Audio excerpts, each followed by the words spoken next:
Hello, আসসালামু আলাইকুম। এই যে অরবড়ি গাছের গুটি কলমটা আপনাদেরকে একটু আমি কীভাবে পটিং করি সেটা একটু দেখাবো।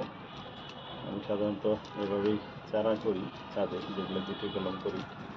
এই দেখুন গুটি কলমের শিকড়টা আমি দাঁড়ানো এটা খুলে দেখাচ্ছি, কি সুন্দর শিকড় হয়ে গেছে।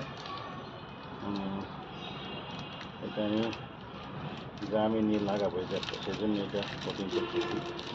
আর কয়েকটা গুটি কলম করেছি, ইনশাল্লাহ চারা হলে আপনাদেরকে জানাবো। এই দেখেন দেখেন কি সুন্দর, দেখছেন এই দেখছেন কি সুন্দর হয়েছে এটা। কেটে দেবো,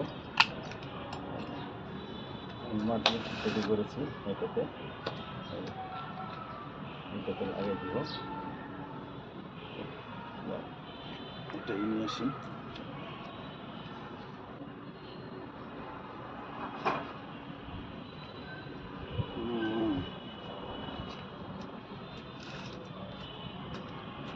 কি সুন্দর এই দেখেন বালি মাটি সহ মিক্স করা মাটিটা।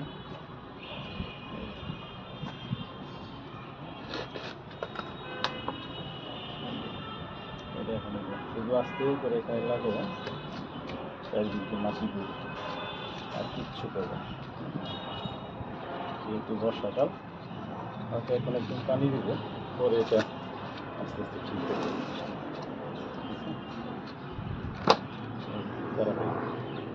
বুঝতে পারছেন? এখন আমি আমাকে একটু পানি দিয়ে দিব,